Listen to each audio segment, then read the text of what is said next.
नमस्कार साथियों, सीआरपीसी के सेक्शन 200 के तहत प्राइवेट कंप्लेंट में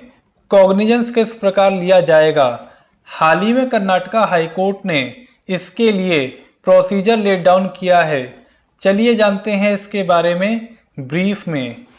ये केस श्री सत्य Sai central trust versus state of Karnataka का है, जिसको जस्टिस श्रीनिवास हरि कुमार ने डिसाइड किया है, जिन्होंने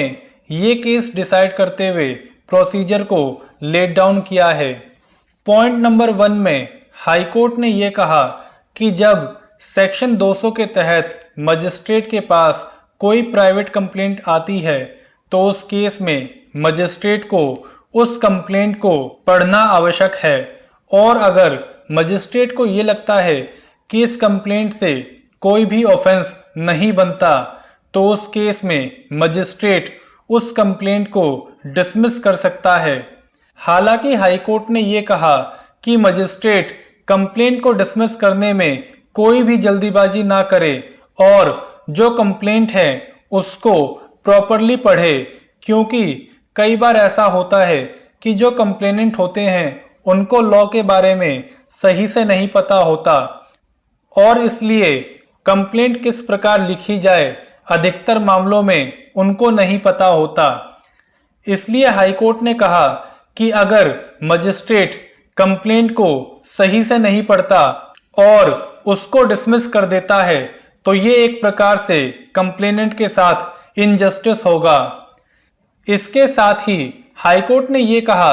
कि कई बार ऐसे कंप्लेंट्स आते हैं जिसमें ऑफेंस को इतना बढ़ा चढ़ा के दिखाया जाता है कि जिससे ये लगता है कि ये ऑफेंस वाकई हुआ था, और जबकि असल में ऐसा कुछ नहीं होता। इसलिए हाईकोर्ट ने ये कहा कि कंप्लेंट पढ़ने के बाद उसको डिसमिस करने से पहले ये जरूरी है कि जो भी कंप्लेनेंट हैं और जो भी विटनेसेस हैं उनको अच्छे ढंग से एग्जामिन कर लिया जाए।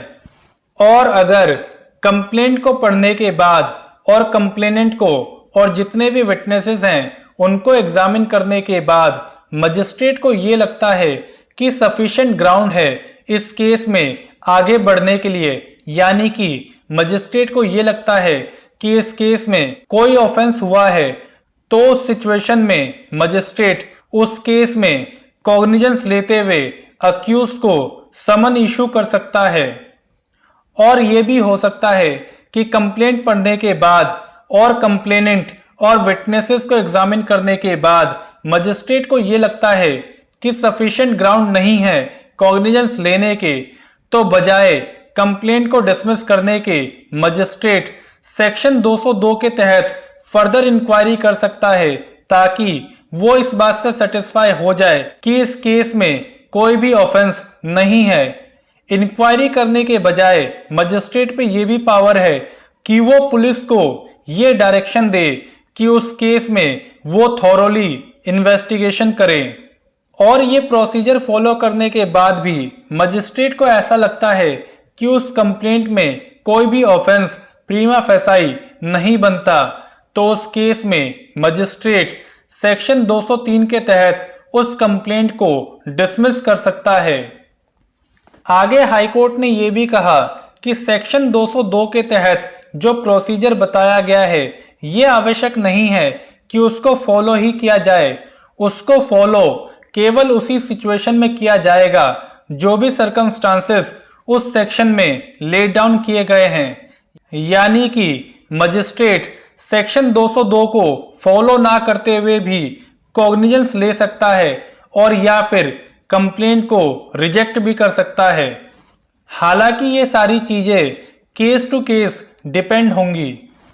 और अगर मजिस्ट्रेट को ये लगता है कि कंप्लेंट से कोई ऑफेंस मेड आउट होता है तो उस केस में मजिस्ट्रेट जब अपने ऑर्डर पास करेंगे तो उसमें ये लिखने की आवश्यकता नहीं है कि कॉग्निजेंस यानी कि संज्ञान ले लिया गया है,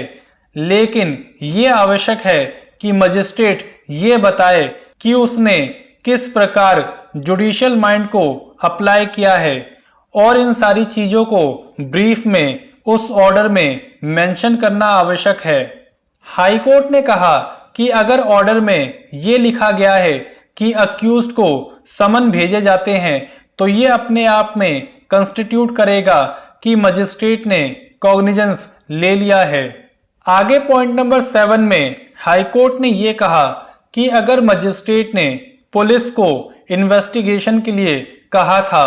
और इन्वेस्टिगेटिंग ऑफिसर इन्वेस्टिगेशन करने के बाद अपनी रिपोर्ट को मजिस्ट्रेट के सामने पेश करता है और कंप्लेनेंट उस रिपोर्ट से सेटिस्फाई नहीं है तो उस केस में कंप्लेनेंट उस रिपोर्ट को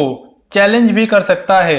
और यहाँ पर फिर मजिस्ट्रेट को वो सारे प्रोसीजर जो कि अभी तक डिस्कस किए गए हैं उनको फॉलो करना होगा, यानी कि मजिस्ट्रेट पुलिस ऑफिसर से भी क्वेश्चन आंसर कर सकता है। और फाइनली इसी प्रकार की लेटेस्ट अपडेट के लिए विधि गंगा को सब्सक्राइब करके बेल आइकन को ऑन करना ना भूलें।